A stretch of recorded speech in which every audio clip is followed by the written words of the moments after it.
Bueno, un poco si se trataba de una entrevista que sobre la materia me hicieran aquí en Puerto Real, pues sí, la verdad es que sí. Me han hecho otras, menos de las que yo me imaginaba. Tampoco he pretendido alterar esa dinámica de ostracismo, ¿no? Que en esta materia se me ha podido imponer en estos tiempos. Quizá porque como estoy fuera de la política doméstica, que no de la política en general. Soy un político, un hombre político, claro, un ser político. Bueno, nada que no hubiese hablado antes o no hubiese dicho antes en alguna reunión, en algún encuentro político, en alguna charla puntual, pero por lo visto esto sí tuvo más relevancia por la repercusión. Allí aquello lo cubrió o lo cubrieron medios de comunicación y lo pusieron en la palestra, lo sacaron a la palestra. Lo que vine a decir fue, en aquel día en que recordamos la República fallida, que fue el proyecto de transformación social, político y económico más importante que ha conocido la historia de nuestro país, por más que se pretenda denostar, un proyecto como fue el de la Segunda República, con una constitución avanzadísima, que no tenía parangón en el resto de Europa, y bueno, eso fue lo que dije, eso fue lo que traté de demostrar, y en justaposición a eso, lo que posteriormente sucedió, que fue el intento de golpe de Estado de Franco, que fue fallido, la consiguiente guerra civil española y la reinstauración monárquica producida en el año 1969, y una vez que muere el dictador, la asunción de la más alta magistratura del Estado por parte de quien Franco decidió que fuera rey, Juan Carlos I. Luego todo lo demás vino por añadidura.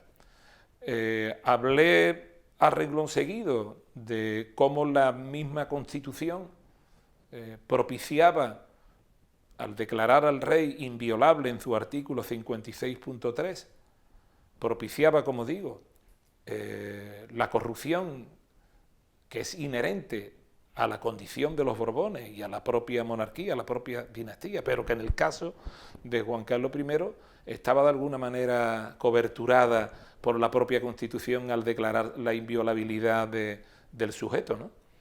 Y a partir de ahí traté de argumentar, demostrando con hechos, pues todas aquellas prácticas corruptas que habían jalonado el devenir de este hombre al frente de la jefatura del Estado. De aquello surgió una serie de llamadas, invitaciones a decir esto mismo o parecido en otros lugares, por dispares que pudiéramos imaginarnos de la geografía española, donde fui reafirmándome y donde fui, digamos, documentando aún más algunas de las cosas que de manera genérica había expresado en los barrios, documentándolo históricamente. O sea, si queríamos hablar de la corrupción, de la felonía, de la traición a la patria que habían caracterizado a los Borbones, pues tenía que bucear en la historia de los últimos 300 y pico de años de dinastía borbónica en España, desde 1700 hasta el momento presente, primero Felipe V y ahora Felipe VI. Bueno, aunque Felipe VI llegó después de aquellas declaraciones, ¿no? Pero ya se veía que iba a ser quien sustituyera al padre. Bueno, eso fue lo que fui tratando de demostrar. Tratando de demostrar con argumentos históricos, con análisis histórico y sobre todo con afirmaciones que pudieran incluso considerarse yo la consideraba apodíctica porque eran absolutamente incontrovertibles, ¿no? Pues estaban ahí, pero que mucha gente puso en duda, y ahora empiezan de nuevo, ahora por fin, los indicios a señalar con el dedo, y los estúpidos, en vez de mirar al dedo como miraban en mi caso, empiezan ahora a mirar la luna. La luna es Juan Carlos I. Autores, los hay, ahora mismo no se me vienen a la cabeza algunos, sí algún otro, como Martínez Inglés, coronel del Ejército Español, columnistas periodísticas, Cacho, uno de ellos, por ejemplo, que también tiene un libro, alguna escritora que igualmente, no recordará el nombre, pero que también investigué en su libro, que es un libro impagable, aunque ahora mismo porque no esperaba esta pregunta, no recuerdo y no me he preocupado de mirar, lo tengo en casa, vaya. Pero además no solamente eso, se trata también de otro tipo de búsqueda de información, no solamente la que te propicia la librería, porque los libros están ahí para quien quiera comprarlo y leerlo, o pedirlo y leerlo. Pero, por ejemplo, informaciones de medios de comunicación, artículos de conspicuos politólogos mundiales, que luego traducidos indicaban que efectivamente cuáles eran las prácticas de este sujeto, la prensa, la propia prensa, que con cuentagotas nos iba indicando cuál era la senda que este sujeto estaba andando. Bueno, es que no era solamente un libro en concreto, era un concienzudo análisis de sus prácticas, era buscar una relación entre lo que sucedía en España y lo que luego este hombre hacía. Detrás de cada gestión en el exterior había una comisión, y eso se sabía, se decía, se publicaba con sutileza, se analizaba, aparte el propio intercambio de opiniones con gente que se movían en el entorno más cercano a los poderes públicos de este país, ¿no?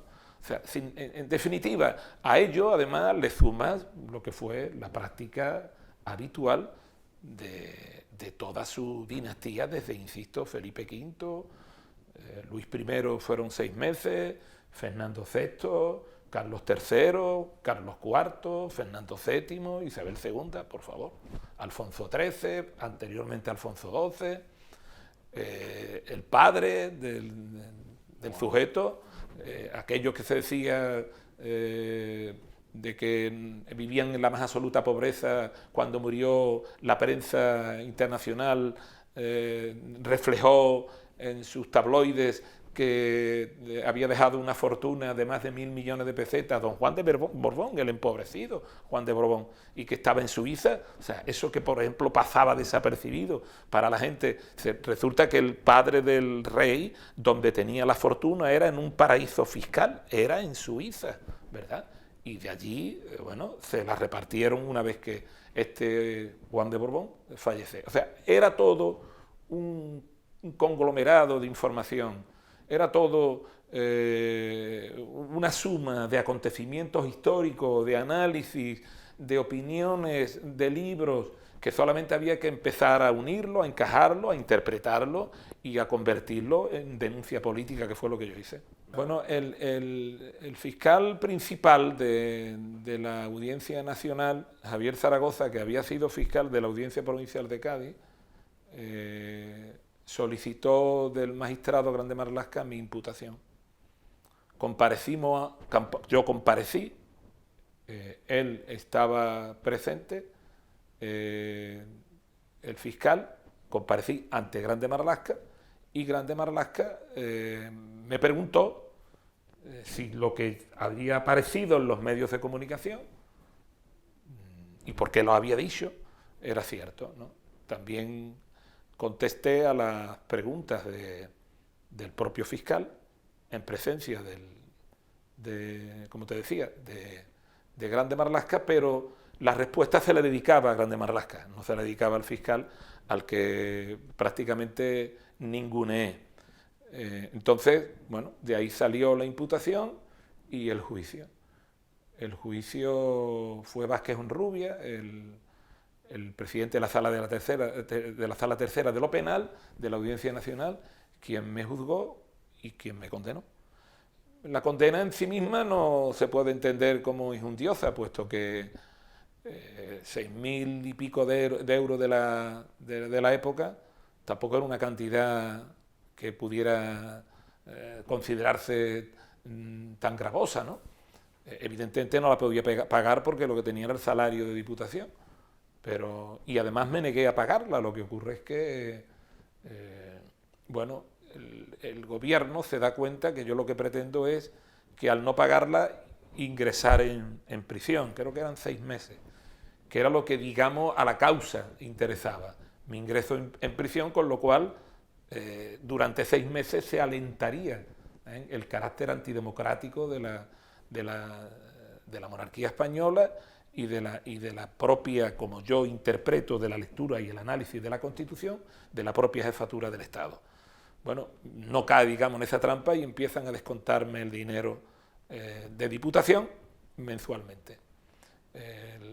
Un movimiento que impulsa Izquierda Unida, pues convierte aquella sanción, la convierte en nada, puesto que me repusieron las cantidades deducidas o intervenidas.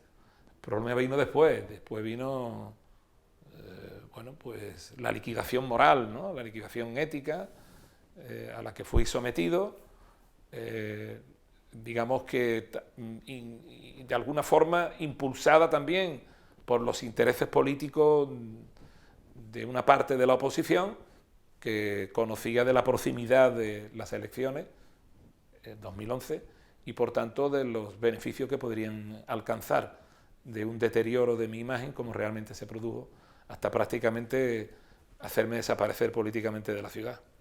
Yo no creo en las conspiraciones, esas conspiraciones que aparecen a veces en los medios de comunicación. Bueno, sí que fue una buena oportunidad para favorecer o propiciar mi desaparición de la política en la zona, sobre todo porque yo siempre fui una especie de quiste en el trasero, ¿no? Del poder tanto autonómico como central, con independencia del partido que detentase la presidencia de esas administraciones, central o autonómica. Bueno, eso es cierto, pero que hubiese un intento de alguien para organizar, no sé, toda una conspiración que tuviese como objetivo liquidarme política y mediáticamente, no creo. Lo que sí creo es que lo que viene después sí que fue un aprovecharse de la situación, digamos, emocional que se crea, porque claro, en aquel momento Juan Carlos I era una persona bastante estimada entre la opinión pública española. La gente siempre se ha dicho aquí en España era más juancarlista que monárquica. Entonces, meterse contra él era tanto como decir, se ha metido con uno de nuestros íconos sociales, de un hombre que nos ha salvado, que salvó la democracia, que se opuso al golpe de Estado, ¿verdad?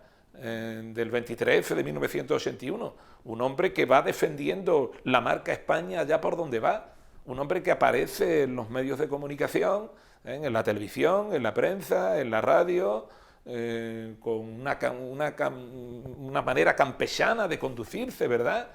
Tan cercana, ¿verdad? Tan borbónica, ¿verdad? Y este hombre viene a meterse contra nuestro ícono, ¿no? Y trata de destronar a aquel que reina en nuestros corazones. Eso, sin duda, creó una situación, un estado emocional entre la opinión pública que se volvió en mi contra. Claro, hubo quien se aprovechó de ello. Posteriormente, con muchísimo énfasis, ya se hablaba también se habla desde antes de mis negocios en Cuba, de mis hoteles, ¿no? de mis propiedades agrícolas, de mis propiedades inmobiliarias.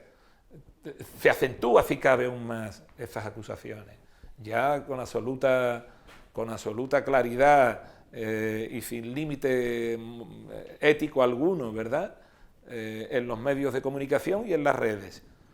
De tal suerte que un día, en el lugar donde he estado viviendo 9 años, o casi 9 años, en La Habana, con un alto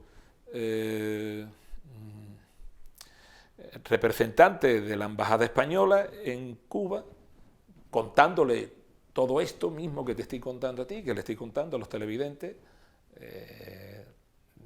le dije la relación que en el tiempo al menos había tenido mis diatribas dedicadas al monarca y las que me dedicaron a mí, de que yo tenía hoteles y me dijeron, mira, en política nunca nada es casual.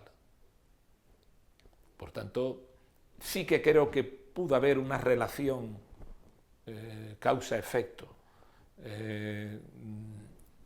Pero vamos, yo no tengo un concepto conspiranoide, ni mucho menos de lo que sucedió, pero sí que pudo haber algo de lo que me está diciendo, pero fue después, cuando ya después había que liquidar al individuo, había que liquidar al mensajero, había que matar al mensajero, y había sobre todo que desacreditarlo ante los medios de comunicación, ante la ciudadanía, ante la opinión pública, haciéndole ver que el que acusaba de corrupción al rey era el mayor corrupto que conoció la historia de Puerto Real. Y eso sí que tuvo una relación, pero fue a posteriori, al menos desde la opinión de aquel alto cargo de la Embajada Española en Cuba, que por cierto tenía bastante que ver con esos menesteres, con los menesteres de la alta seguridad del Estado. Eso fue en el 2009, en 2009. Eso fue cuando, casualmente, qué paradoja, cuando se produjo el juicio y la sentencia, fue un miércoles de feria. Inauguración de la feria. Inauguración de la feria. Inauguración de la feria. La inauguración de la feria. Entonces, digo, qué paradoja, qué contradicción, ¿verdad? Venía de ser juzgado por mi condición republicana y por mis, según decía, injurias al rey.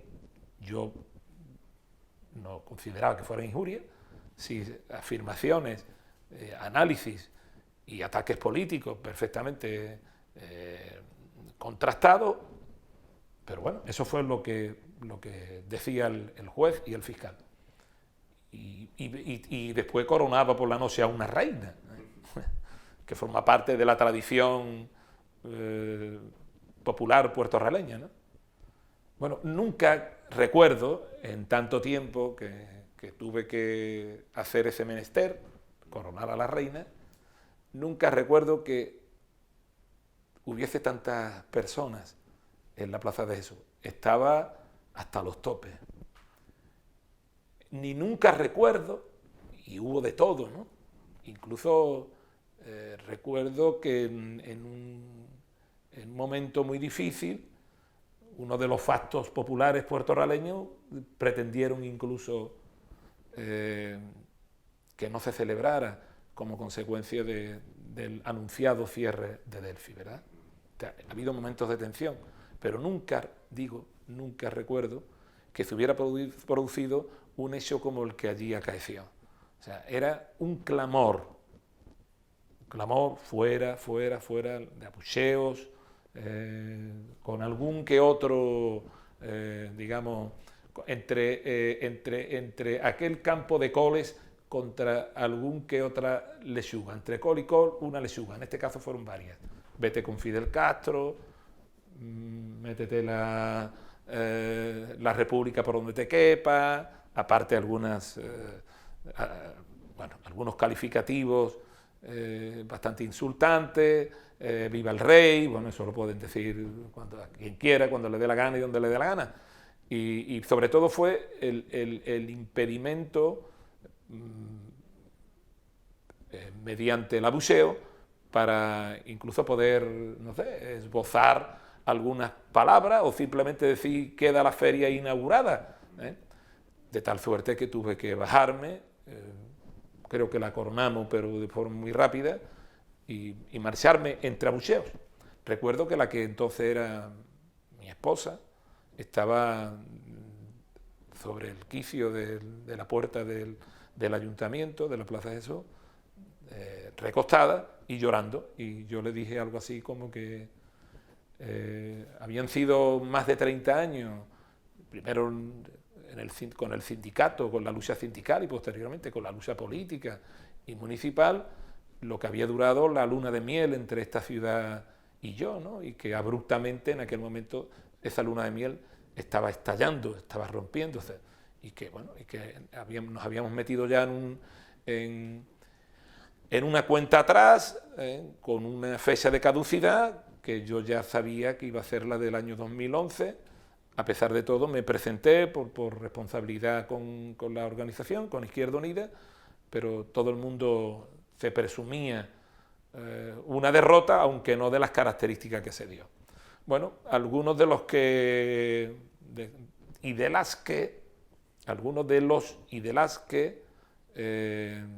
estuvieron allí comportándose de esa manera, en esa, digamos, forma baboseante, ¿no?, de plegarse a lo que es la exaltación de un sujeto que no es merecedor de la menor consideración, como es Juan Carlos I, pues estuvieron gobernando y algunos incluso todavía lo están. Pero bueno, ahí hay un documento audiovisual impagable al que se puede recurrir, y que sería muy curioso de ver si de contrastar esto que acabo de decir se pretende, ¿no? Ahora mismo hay una lucha política, yo la entiendo como lucha política, por más que se trate de disfrazar de controversia mediática, o sea, de opiniones contrastadas, o sea, confrontadas, quiero decir, de opiniones contrarias, dependiendo de los medios de comunicación donde se refleja. Las posiciones de la prensa digital que se puede considerar progresista de izquierda, llámese Público, Diario 16, con aquellas otras que se reflejan, con aquellas otras opiniones que se reflejan en medios tanto digitales como escritos, más conservadores o de derecha, llámese OK Diario, El Confidencial, El Nacional, El Mundo, ya por supuesto ABC y La Razón, que son claramente monárquicos, y esa, digamos, esa confrontación de esas noticias, esas afirmaciones, tienen fundamentalmente, creo yo, una pretensión, y es la de limpiar la imagen de Juan Carlos II Juan Carlos I, para tratar de alguna manera de afirmar la legitimidad histórica, democrática también, de la monarquía, con independencia de los comportamientos corruptos y carentes de ética que haya podido tener Juan Carlos I. O sea, se trata de defender la monarquía. Se trata de defender la monarquía y se trata para ello de poner en valor el mayor activo que la monarquía tiene, que se llama Felipe VI. Para lo cual se está haciendo desde el punto de vista de la prensa más conservadora, entre la que había que incluir algunos periódicos o muchísimos periódicos de provincias y no tan lejanos de aquí, ¿verdad?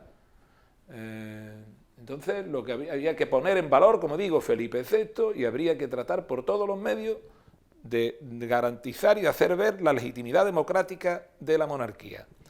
¿Y para eso qué se hace? Bueno, pues se hace algo tan simple como revisar, un revisionismo, como te decía, de lo que aconteció en el periodo llamado en nuestro país de la transición democrática. Se trata de presentar una transición democrática como un logro extraordinario de la concordia y de la convivencia española, como un restañar todas las heridas, suturar las heridas, como una demostración de nuestra extraordinaria altura democrática, de nuestro saber hacer, de nuestro bienintencionado comportamiento, cuando todo eso es simplemente mentira, eso es falso. Empecemos. En el año 1969, Franco, fundamentando su decisión en el triunfo del glorioso 18 de julio, restablece la monarquía española que había sido erradicada, eliminada, ¿verdad?, en 1931, con el advenimiento consiguiente de la Segunda República. 1969 se produce la restauración monárquica borbónica. Bien, en 1975, una persona, el príncipe Juan Carlos, que había jurado los principios fundamentales del movimiento, que es lo único que ha jurado. Juan Carlos ni juró la Constitución española del 78, ni tampoco la prometió. Lo único que juró, lo único que ha jurado, fueron los principios fundamentales del movimiento. Bueno, pues una persona llamada Juan Carlos de Borbón, Juan Carlos I de Borbón, que había jurado los principios fundamentales del movimiento, asume la jefatura del Estado y la condición de jefe de las Fuerzas Armadas en nuestro país. Eso fue posterior a la muerte del tirano, que se produce el 20 de noviembre de 1975. Pues bien, a partir de ahí hay un proceso que todos conocemos como el de la transición democrática, que tiene su momento, de eclosión democrática más importante en la Constitución de 1978 y la aprobación vía de referéndum de la misma. Bueno, hay que decir, la transición fue una impostura, no fue tal, porque fue una imposición. Es verdad que los franquistas no tenían capacidad suficiente para imponer una monarquía posfranquista y de cortes absolutistas, como lo era el gobierno de Franco, es verdad, porque España tenía que abrirse a Europa, España ya estaba en la ONU desde hacía algunos años y necesitaba fundamentalmente la economía incorporarse a los mercados europeos. España no podía entrar en la Unión Europea emergente en ese momento sin tener, digamos, los avales democráticos suficientes. Por tanto, España, tarde o temprano, tenía que abrirse a una democracia formal, como así posteriormente sucedió. Obviamente, los franquistas no podían imponer un gobierno posfranquista, no tenían capacidad suficiente, pero sí tenían capacidad para lastrar esos procesos de forma tal que tampoco pudiera el devenir del mismo pudiera concluir con una victoria de las llamadas fuerzas democráticas. Pero tampoco las fuerzas democráticas tenían capacidad ni poder para imponer un modelo democrático que conllevase una ruptura.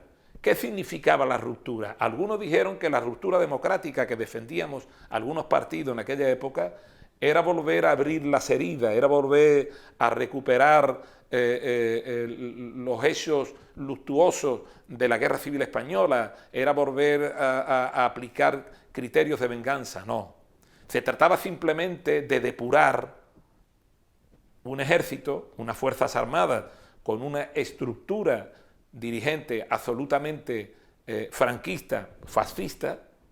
Se trataba de una judicatura al servicio de una dictadura militar a la que había igualmente que depurar. Se trataba de también depurar a una policía y a una guardia civil con comportamientos fascistoides que torturaba, apalizaba, en ocasiones asesinaba a personas en la calle y en los cuarteles. Se trataba en definitiva de limpiar toda la excrescencia franquista que caracterizaba a las fuerzas y a los poderes mencionados. Voy a poner un ejemplo. El Tribunal de Orden Público, el TOP, el Tribunal de Orden Público, que condenó en este país a centenares, a miles de personas, a decenas de miles de personas, a la cárcel, al exilio, al paredón o al cadalso. Ese Tribunal de Orden Público fue disuelto en el año 1977.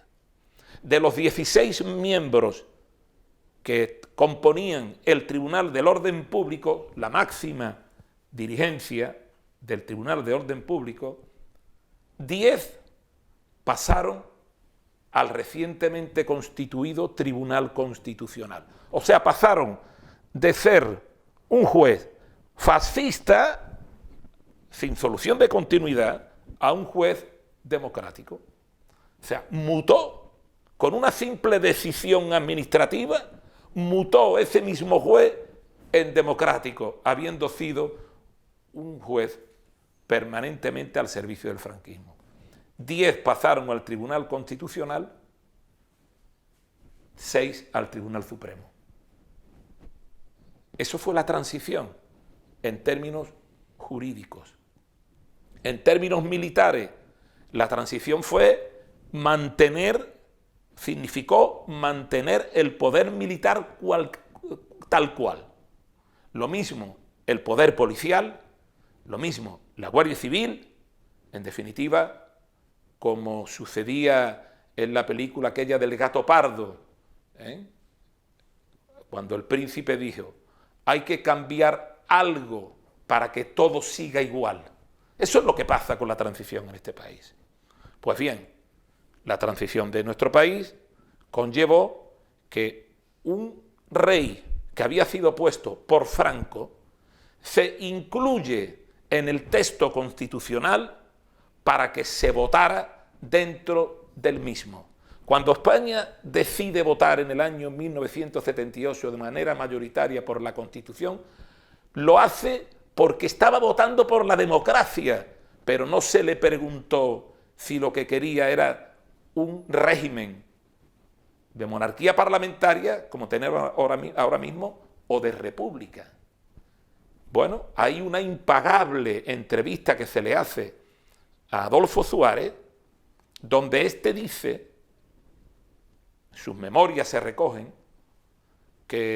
o se recogían, no sé, o no sé si al final las recogieron, pero en la entrevista está más que acreditada, que en aquel momento no se podía someter a referéndum si monarquía o república porque Juan Carlos habría perdido por goleada el referéndum. Adolfo Suárez dice, había por tanto que meter la condición monárquica de la nueva Constitución y del nuevo país, ¿verdad?, en lo que era el texto que permitía avanzar en la lucha y en la transformación de nuestro país por la democracia. Era o dictadura o democracia, no república o monarquía lo que se votaba. Evidentemente, la composición de las Fuerzas Armadas propiciaba que al menos ya por iniciativa propia o simplemente como un intento de condicionar las transformaciones que tenía este país, que necesitaba este país, sí que condicionó bastante esa composición.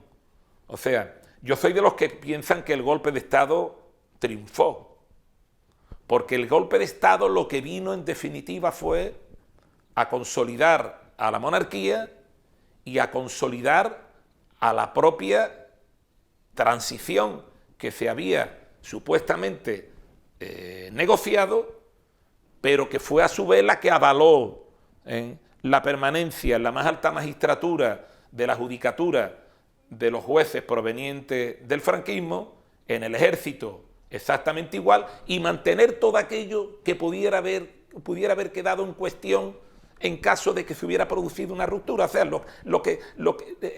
después del 78, si nos damos cuenta, y a pesar de que la Constitución fue una imposición, ese texto, que no una negociación, fue una imposición, después del 78, en España hay un momento de ebullición social y política. La gente estaba permanentemente en las calles, ¿eh? La gente demandaba, al respirar un simple hálito de libertad, quería ya respirar el aire completo, que fuera cada vez más puro. La gente a partir del 78, empezó a cuestionar todo aquello que en el 78, en la Constitución recientemente aprobada, se ponía como algo apodíctico, como algo incontrovertible. Había que cortarle las alas a aquello. Evidentemente, el haber tenido un ejército como se tenía, de clara raigambre franquista, propició una reacción de esta naturaleza. Evidentemente, de haberse depurado el ejército en el año 76, 77, 78, mandando a su casa a los generales, a los tenientes coroneles, a los coroneles, poniendo en definitiva pautas de comportamiento, nuevas formas de entender el papel del ejército. La unidad de España tan cuestionada, esta unidad de España que tiene que ver con la diversidad interpretativa del territorio, de la historia o de la cultura hay en nuestro país, con esas peculiaridades nacionalistas que forman parte de nuestro momento, esa unidad de España reside sobre la capacidad del ejército para defenderla. O sea, es el ejército el garante de la unidad de España. No, mire usted, el garante de la unidad de España tiene que ser la ciudadanía, los ciudadanos, los que decidamos vía referéndum qué hacer con nuestro país. Sin embargo, la Constitución dice que es el ejército sobre quien descansa la unidad de España. Y el rey, su más alto representante, su jefe. ¿Qué quiero decir con esto? Era un ejército que sin duda tenía todas las condiciones para poder dar un golpe de Estado, para intentar al menos el darlo.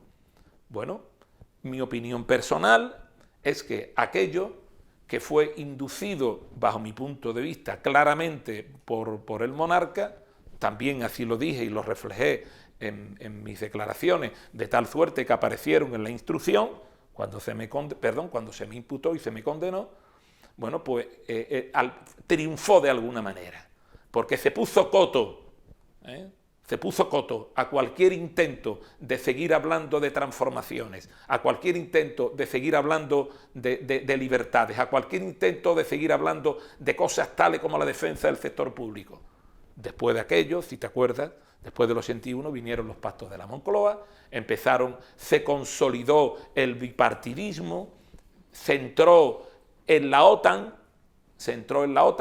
aunque el PSOE, que bien que nos engañó en aquel momento, bien que hizo equilibrios para que primero pensáramos que creíamos que no quería que entrásemos, y después posteriormente nos dijo sí hay que entrar, aunque OTAN de entrada no, pero esto es bueno para España después. O sea, quiero decir con esto que sin duda el marco, el golpe de Estado, que algunos llaman fallido, lo que vino a consolidar es el modelo de transición, reflejado en la transición, que es a su vez el modelo que actualmente tenemos.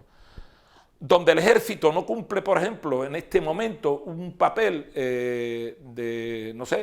tan condicionante como el que pudo haber tenido en aquel momento, pero sí, por ejemplo, la policía y la Guardia Civil sigue teniendo a veces comportamientos altamente dudosos desde el punto de vista de la interpretación democrática, donde la judicatura claramente tiene comportamientos claramente conservadores, porque son los mismos, porque son tradiciones familiares, son auténticas dinastías las que componen, ¿verdad? Las magistraturas, componen las direcciones de los partidos, de las policías, de la Guardia Civil, familias de aquellos que fueron consolidadas su posición por la transición. Yo creo, alguien dice, bueno, ¿y tú por qué eres capaz de afirmar que fue el inductor? Bueno, Armada, que fue su preceptor, Alfonso Armada nunca hubiera hecho nada sin que él lo hubiera sabido y sin que él hubiese estado de acuerdo. Tejero entra por la tarde en el Congreso, pero no toma la televisión, ni toma los medios de comunicación. De hecho, las redacciones de los periódicos, ni los estudios de la radio, esos siguieron estando en poder, digamos, de los que hacían la información. No la toma. Juan Carlos I aparece en la televisión a la 1 y pico de la madrugada del día 24. ¿Qué estuvo haciendo en esas 7 horas y pico? ¿Convenciendo a Milán del Bosch para que depusiera las armas, por llamarlo de alguna manera? O a lo mejor fue él quien comprobó, cuando al final no todo el mundo estaba tan de acuerdo, cuando empezaron las cancillerías a llamar por teléfono, cuando empezaron los embajadores a dar cuenta a la más alta magistratura del Estado, el único que no estaba dentro, retenido, Juan Carlos I, la opinión de los países que conformaban la Europa de entonces, contraria totalmente a lo que estaba pasando. ¿Fue esa quizá la razón por la que desistieron y él el primero, después de un montón de horas sin aparecer? Si la televisión estaba como estaba, libre, ¿qué hizo el rey, que no llamó a la televisión española a que viniera una unidad móvil y el rey apareciera vestido de capitán general diciendo: exijo la deposición inmediata de todas las armas, exijo la desmovilización inmediata de todos los batallones, de todos los militares, de todos los ejércitos, inmediatamente como jefe de las Fuerzas Armadas? ¿Qué hizo? Lo hizo a la 1 y pico de la madrugada del día 24, cuando vio que el golpe fracasaba desde un punto de vista de lo que pudiera considerarse un golpe clásico, pero que iba a conseguir, sin duda, lo que realmente después a posteriori consiguió. Y eso lo tuvo que comprobar, se tuvo que dar cuenta, cuando sin duda empezaron a producirse todas esas llamadas desde las diferentes presidencias o residencias de primeros ministros de los países de la Unión Europea, de la que entonces era mercado común, y del resto del mundo, del llamado mundo democrático. Y ahora, al final sirvió para una mayor legitimidad de la condición digamos, de salvador de la patria, y por tanto de la legitimación de la monarquía como estructura representativa de nuestro país de naturaleza democrática. Esa es mi opinión personal. La señora Rodríguez, la de adelante, bueno, Podemos, yo es que no estoy muy al corriente de lo que es la señora Rodríguez ahora. Yo sé lo que era entonces, en el año 2008, cuando tenía 20 y tantos años, 25, 26 años, y era militante de Izquierda Unida. Nada, no era nada. Era una chica militante de Izquierda Unida sin mayor relevancia.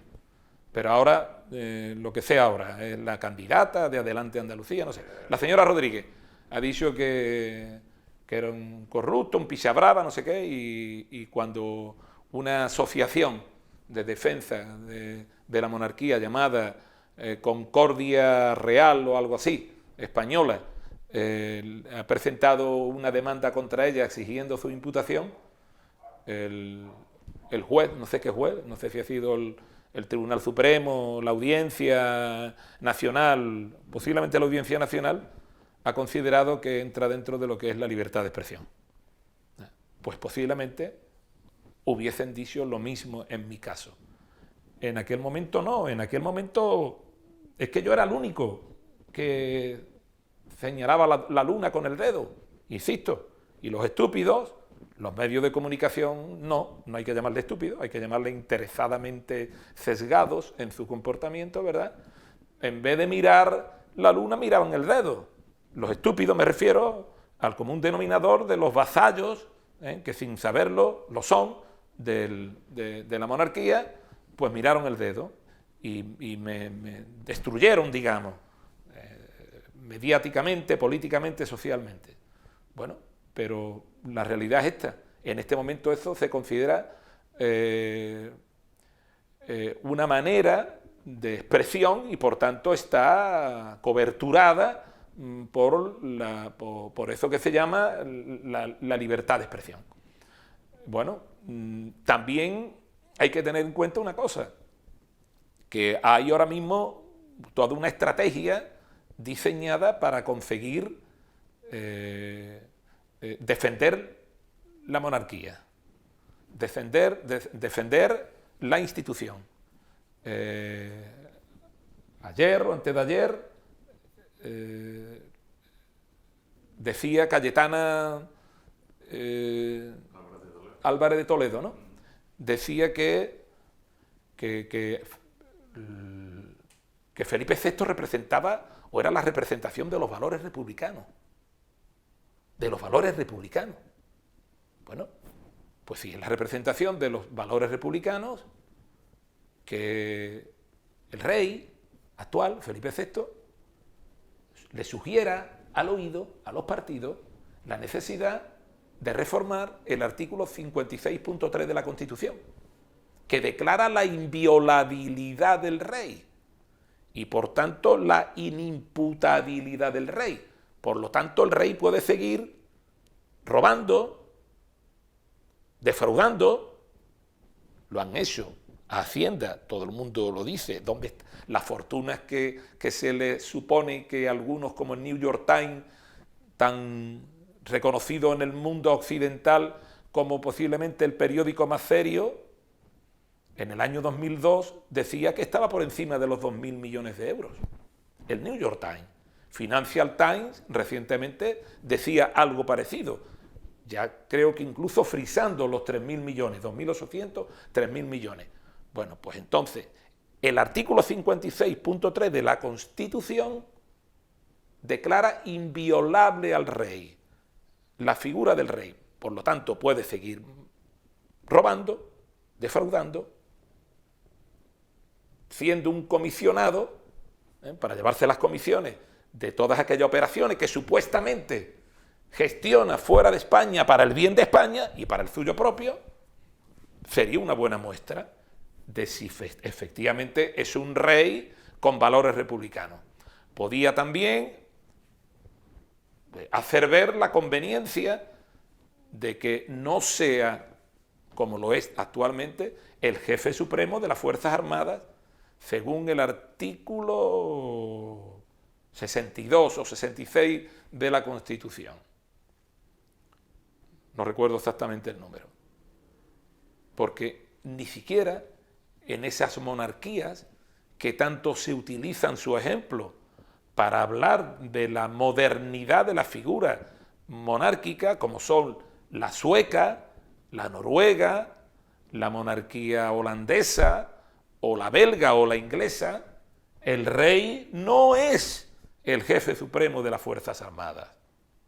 Ni tampoco es el rey quien propone los candidatos a presidente a los partidos políticos. Es el Parlamento, por los diferentes cauces que están establecidos en las constituciones de esos países mencionados, quien propone al presidente o al candidato a presidente. ¿Qué es eso? De soy inviolable, soy además jefe supremo de las Fuerzas Armadas y además propongo el presidente, el candidato a presidente a los partidos políticos. Esos 3 artículos. De camino también se debería de cambiar de la Constitución esa especie de ley sálica donde se dice que el rey deberá ser preferentemente un varón. Preferentemente un varón. Esos 4 artículos. Podrían perfectamente los partidos políticos, señora Álvarez del Manzano, perdón, Álvarez de Toledo, podía hacer una demostración, dígaselo usted a su reconocido Felipe VI. Podía ser. Porque en ningún caso, en ninguna constitución, de las que se mencionan a veces para justificar que tengamos monarquía, existen esos artículos. Mire qué manera de abrazar la modernidad republicana por parte de este caballero, de este sujeto. Por cierto, y no mentir, señor Felipe VI, no mienta usted. Usted no puede renunciar a la fortuna de su padre. Por cierto, también es un reconocimiento implícito de que el padre ha robado. Porque si, como dicen algunos, lo que dicen del dinero que el rey se ha llevado son solamente indicios, ¿por qué Felipe VI renuncia a la herencia que le pueda suponer, precisamente con la muerte del padre, esos dineros? Digo yo.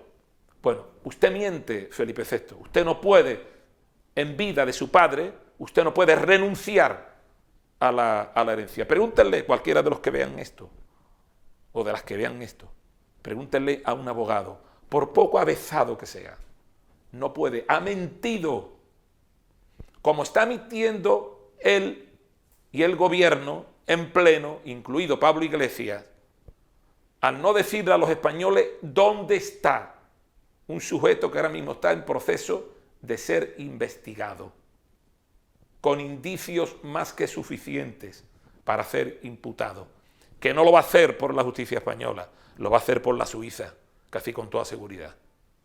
Usted no puede decir que es un viaje particular, ni usted ni el gobierno, y que en todo caso no saben dónde está. Eso es mentira. Sabe dónde está porque el propio gobierno español está garantizando la seguridad del sujeto. Por tanto, esta es la democracia que tenemos resultante de la Constitución del 78 y de la llamada modélica transición democrática. Por cierto, un dato. Cuando hay alguien que habla de que es mejor no meneallo cuando se trata de hablar de referéndum constitucionales para cambiar aspectos de la Constitución, hay que decir dos cosas. La primera, la Constitución fue aprobada por un 87% aproximadamente del 58,7 o 58,9 que votamos en aquella fecha del 78. De aquellos que aprobaron o dijeron no a la Constitución, que fueron pocos, se estima en un análisis más o menos demográfico, ponderado, que solamente, y de los que no votaron también, solamente quedan 6 millones de españoles. Nada que ver con los que somos ahora en número. Somos 47, 48 millones de españoles con una masa de votantes potenciales, pues no sé, de 30 o de 30 y pico. ¿De qué estamos hablando? ¿Qué tiene que ver esta Constitución que aprobamos en el 78 con la que este país necesita en este momento? Por cierto, yo estoy convencido que la inmensa mayoría de los que me están oyendo ahora, en este momento, no saben que en este país muy recientemente hubo una reforma constitucional que pasó de puntilla, que no se sometió a referéndum, fue la del artículo 135 de la Constitución, que en este caso ha servido para darle prevalencia al pago de la deuda con los mercados exigida por la Unión Europea frente al gasto público. O sea, pagar la deuda a los mercados, los vampirescos mercados de deuda pública, tiene prevalencia ahora con la reforma constitucional que se hizo del 135 sobre el gasto público. ¿Saben ustedes cómo se hizo? Con premeditación, nocturnidad y alevosía. Se pusieron de acuerdo en sede parlamentaria el PP y el PSOE y la sacaron adelante. No se consultó a nadie. Este país tiene el triste récord de ser uno de los países de Europa que menos consulta a sus ciudadanos, que menos consultas a sus ciudadanos, donde menos referéndum se hace y donde menos se tiene en cuenta la opinión de la gente. Se considera que la opinión de la gente se expresa en cada convocatoria electoral, cada 4 años. Así nos va. Hombre, yo con esto lo único que intento demostrar es que no se le preguntó, no se sabe o no se tiene en cuenta que la restauración borbónica se produce en este país porque la decide Franco. Y eso es un déficit democrático. Es un déficit democrático. La monarquía tiene la necesidad para ser legitimada democráticamente de someter, si España quiere monarquía o república, de someterla a votación, a referéndum. A votación, a referéndum. Tiene la obligación, la propia monarquía, si quiere estar legitimada. No vale, por más que los sofistas, lacayos a la vez de la zarzuela, eso de que la monarquía se legitima por votación popular en el 78. Insisto, por 2 razones. La primera, porque en aquella ocasión se votó no monarquía o república, sino democracia o dictadura, y porque quienes votamos aquello tan solo quedamos de esa masa crítica potencialmente votante 6 millones en este momento en este país, después de hace 42 años, no nos olvidemos. Por tanto, eso no es legitimación. No se puede legitimar de la manera que pretendidamente se dice, se hizo, a alguien que ha sido puesto por Franco. Hay una anécdota, si es que esta gente nada más que hay que escucharlo, es que esta gente, me refiero a los Borbones, solamente hay que estar presto a entender lo que dicen entre renglones. Vamos a ver, el propio rey ha dicho por activa y por pasiva, públicamente, en medios de comunicación, que delante de él nadie puede hablar mal, me refiero al emérito, nadie puede hablar mal de Franco, porque hay que saber ser agradecido, que yo estoy aquí por él. Juan Carlos I Disic, ¿verdad? O sea, ¿cómo es posible? ¿Cómo es posible? La propia reina, la emérita, también, igual, es de un agradecimiento más que evidenciado en multitud de actos y situaciones. Por favor. Entonces, ¿qué querías decirme? La ruta hacia la tercera república. Bien. Dicho esto, como es una necesidad la que tiene el propio modelo, el propio sistema, como le vendría muy bien entrar en un proceso de legitimación, no vaya a ser cosa que un día se creen las condiciones sociales y políticas en este país, porque los procesos sociales, los procesos políticos pueden ser de 2 naturalezas, una telúrica o geológica. Telúrica o geológica. La telúrica, su propio nombre lo indica, puede ser un momento de ebullición social que incontrolablemente fuerce a que ese traje constitucional que tiene este país salte en sus costuras y haya que buscarle un nuevo traje. Entonces, la propia institución monárquica necesita de esa legitimación que no tiene ni histórica, ni políticamente, ni socialmente, ni éticamente, ni moralmente. Entonces, ¿qué quiere decir? Se van a crear las condiciones ante la inacción de la propia dinastía borbónica, de la propia institución, que algún día dará lugar a ese referéndum que nos pondrá en el umbral de la República, sin ningún género de duda. Yo no sé si lo veré, pero sin duda mis descendientes lo van a hacer, casi una absoluta seguridad. Claro, pero para eso tendremos que hacer mucha pedagogía política. La tendrán que hacer los partidos políticos que se consideran republicanos. Sacamos al PSOE ya de esa condición. La tendrán que hacer los partidos políticos que se consideren republicanos, incluso los nacionalistas, mucha pedagogía política. La tendrán que hacer los ateneos republicanos, que deberían de entrar en un proceso de coordinación, que no de convergencia, a nivel nacional, para hacer que se creen estrategias comunes que nos permitan dirigirnos a la opinión pública con ese interés pedagógico. La república no es, como algunos dicen, ni más cara ni más barata que la monarquía. Eso tendrá que decidirse en su momento, ¿eh? La república es una institución que será de la naturaleza ideológica que sea, la decidirá la gente. Podrá ser más conservadora, menos conservadora, más de izquierda, menos de izquierda. La república tiene la validez democrática de ser su presidente y de sus partidos políticos, los que conformen en ese Parlamento, votados cada 4 años o cada 6 años, dependiendo de cuál va a ser el instrumento electoral del que nos dotemos y su periodo de vigencia. En definitiva, esa pedagogía que debemos hacer debe también implicar un reconocimiento del anterior, de la Segunda República. Se dice que la historia la escriben los vencedores. Eso es verdad.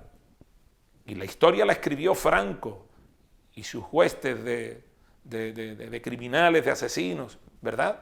Es verdad, eso es verdad. Pero el vencedor no vence para siempre. El que gana no gana para siempre. Gana para un periodo de tiempo.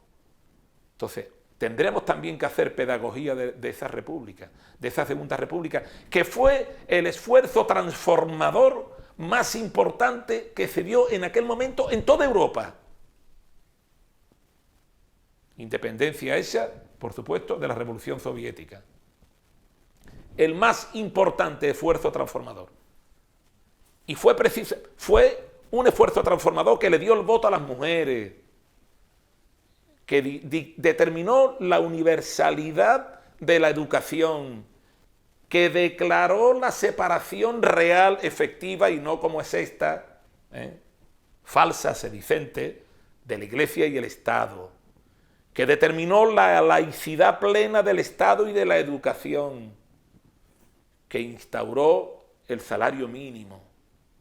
Fue una auténtica transformación, que creó una reforma agraria, y se la cargaron los militares que no representaban los intereses de España, de los españoles, sino de aquellos que fueron los principales beneficiarios del resultado de la guerra civil, los terratenientes, las grandes corporaciones industriales, la Iglesia, el propio ejército, etcétera, etcétera, etcétera.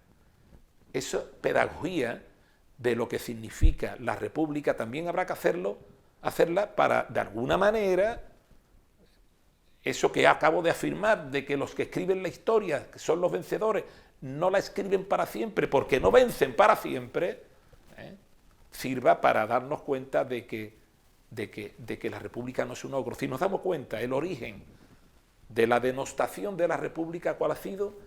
La denostación de la segunda.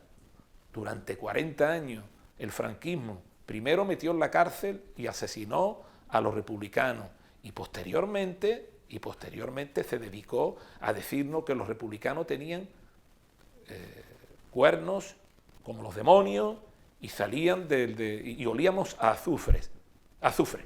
Bueno, esto también habrá que ir aclarándolo. ¿Para qué? Para que sepamos que una república lo único que es, ni más ni menos, un ramalazo de aire democrático, ¿verdad? O sea, un canal de nuevas ideas. Es como quitarte este corsé que ha supuesto los 320 años de borbonismo, ¿verdad? Desde el que se creía una rana, Felipe V, hasta Alfonso XIII, que era un productor de películas pornográficas, ¿verdad? Antipatriota, indeseable. Voy a contar una anécdota para que den ustedes cuenta de hasta dos anécdotas de la condición de Alfonso XIII, porque luego vino Franco y la restauración monárquica con Franco. Alfonso XIII era productor de películas pornográficas. Productor.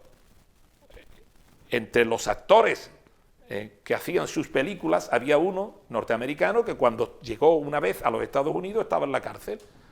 Le había introducido en la vagina a una mujer, en esas prácticas pornográficas, una botella. De resultado de la introducción, la mujer había muerto. El tipo fue detenido y encarcelado. Cuando se lo pusieron en conocimiento de ese cuyo nombre está en las avenidas de las ciudades de España, Alfonso XIII, abuelo del emérito huido, este expresó: qué lástima, qué mala suerte, ¿no? Eso le puede pasar a cualquiera.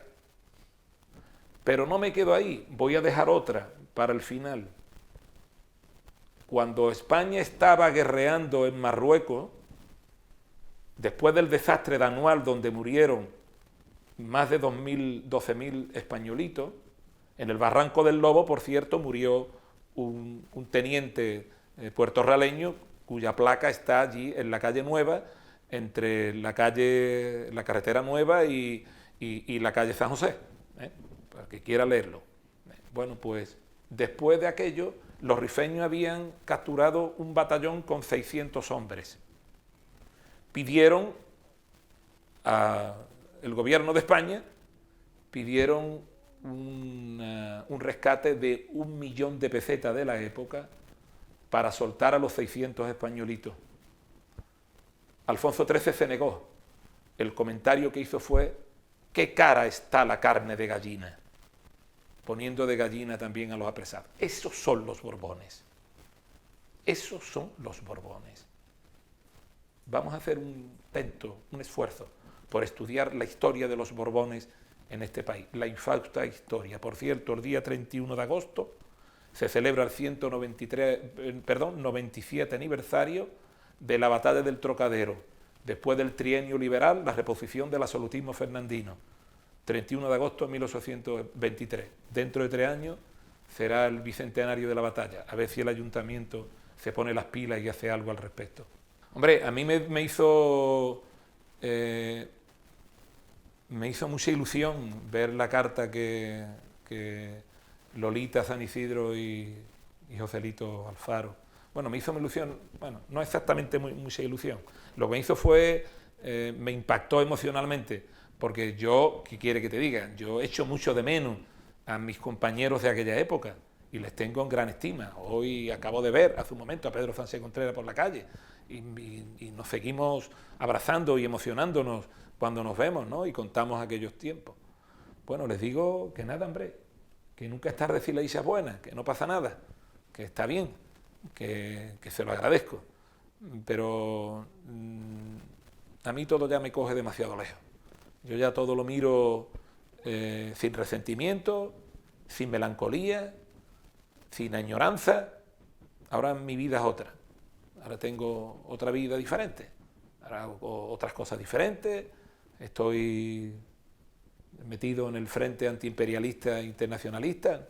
Estoy metido en una página en la que hablamos y recordamos cosas. El otro día celebramos